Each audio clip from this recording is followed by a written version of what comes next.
तो दोस्तों welcome back to my channel. This is Vishal from मल्लारी चाय। तो लास्ट वीडियो में जैसे मैंने बताया था कि इस वीडियो में हम लोग बताएंगे कि नॉर्मली जो चाय की दुकान है तो उनका महीने का इनकम कितना होता है, कि वो महीने का कितना पैसा कमाते हैं। तो उससे पहले मैं कुछ क्लियर आपके साथ करना चाहता हूँ कि नॉर्मली क्या है कि आप और भी वीडियोज़ यूट्यूब पर वगैरह सर्च करेंगे तो वहाँ पे क्या है कि उन्होंने टर्नओवर को ही नेट प्रॉफिट बताया है। तो टर्नओवर अलग होता है और नेट प्रॉफिट अलग होता है, आपको तो पता ही होगा नॉर्मली।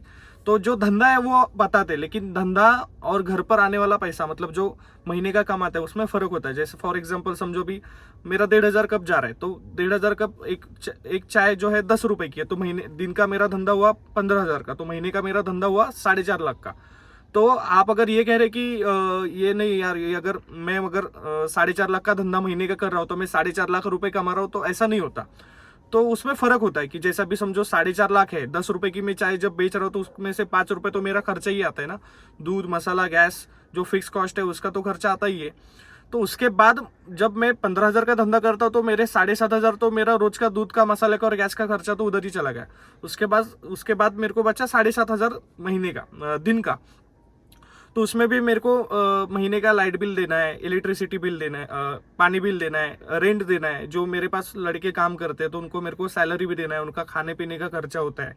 और उसके सिवा भी और भी अदर जो खर्चा है वो भी उसमें आता है।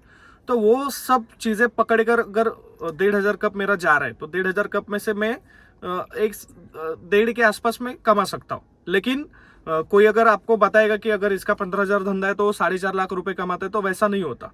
तो मैं जो भी आपको बताऊंगा प्रॉफिट वगैरह, तो वो मैं टर्नओवर के हिसाब से नहीं बताऊंगा, मैं आपको नेट प्रॉफिट के हिसाब से बताऊंगा। मतलब 10,000 का धंधा हो रहा है तो 10,000 का धंधा हो रहा है तो 30 दिन के धंधे के हिसाब से 3 लाख प्रॉफिट कमा रहा है, मैं ऐसे नहीं बताऊंगा। मैं पूरा खर्चा वगैरह निकाल कर, मतलब रेंट, सैलरी वगैरह जो भी सब चीजें है, सब खर्चा निकालने के बाद आपके पास हाथ में कितना बचता है वो मैं आपको उस हिसाब से मैं आपको बताऊंगा। तो नॉर्मली जो जैसे हम लोग मुंबई में हैं तो मुंबई में बहुत सारे ऐसे प्राइम लोकेशन है, जैसे दादर स्टेशन है, ठाणे स्टेशन है, चेंबूर स्टेशन है, या फिर कॉरपोरेट के बड़े बड़े ऑफिसेस वगैरह, सीएसटी में बड़े बड़ी ऑफिसेस वगैरह पुराने पुराने हैं। तो वहाँ पे लोगों का आना जाना ज़्यादा है। ऐसे स्पॉट है या फिर कोई टूरिस्ट स्पॉट है जहाँ पे लोगों का आना जाना बहुत ज़्यादा है, या फिर हाईवे के बाजू में है, पेट्रोल पंप वगैरह ऐसा कुछ है, और उसके बाजू में अगर चाय की दुकान है, तो ऐसे अगर जहाँ पे लोगों का आना जाना बहुत ज़्यादा है तो वहाँ पे जो सेल है वो बाकी जो शॉप्स है वहाँ उनसे बहुत अलग अलग होता है। तो जैसे अभी दादर स्टेशन, ठाणे स्टेशन, ये ऐसे स्पॉट है ना, वहाँ पे रोज की चाय 4,000 5,000 कब भी जाती है। अभी मेरे कुछ कांटेक्ट में ऐसे है शॉप ओनर, उनसे मतलब अच्छे दोस्त वगैरह भी है, तो उनका 4,000 5,000 6,000 भी महीने का दिन का सेल होता है कब, मतलब रोज का 50-60 हज़ार का धंधा होता है, तो महीने का धंधा उनका हुआ 15 लाख। तो 15 लाख कमाता है ऐसा नहीं है, लेकिन वहां पे भी उनको सब खर्चा वगैरह निकाल कर 3-3.5-4 लाख रुपए महीने का बच जाता है।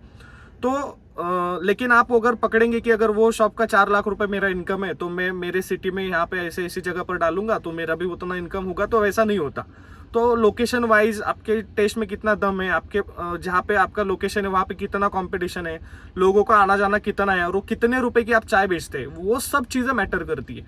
इसकी वजह से हर शॉप का अलग अलग, शॉप का इनकम भी अलग अलग होता है। जैसे अभी मेरे खुद के शॉप है, लेकिन चारों शॉप का इनकम अलग अलग है।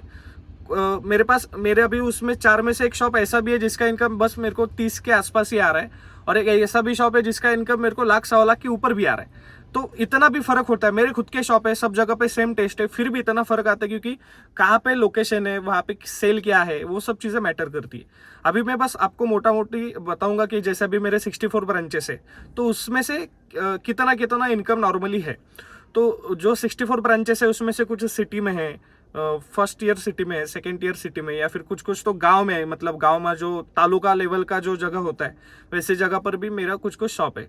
तो वो सब पकड़ के 64 में से मेरे पास बस 12 से 13 ही शॉप ऐसे है जिनका इनकम 1 या 1,15,000 के ऊपर है।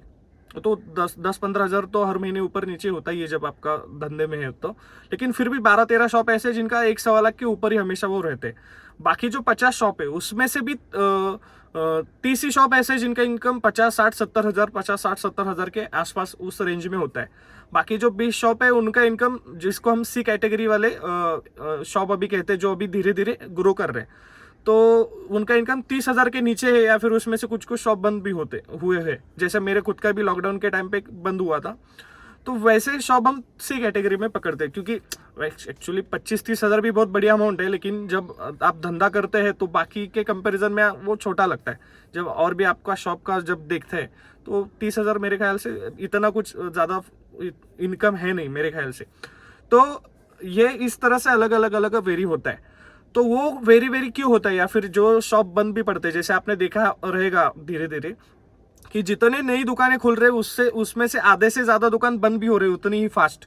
तो ये सब बंद हो रही है। मतलब चाय में भी सेम सिचुएशन है। चाय में भी अगर 100 दुकान खुल रही है तो 100 की 100 दुकान नहीं चलती, उसमें से 40-50 शॉप बंद भी हो जाती है।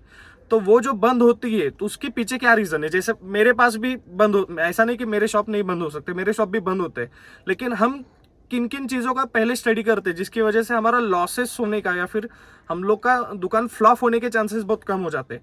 तो वो पॉइंट्स मैं आपको के साथ अगली वीडियो में डिस्कस करूंगा कि कौन से रीजंस है, कौन से पॉइंट्स हैं जो हमें ध्यान रखने जिसकी वजह से लॉसेस हो सकता है अगर आप चाय की शॉप डाल रहे तो ये हम लोग अगली वीडियो में डिस्कस करेंगे। पूरी वीडियो देखने के लिए थैंक यू सो मच।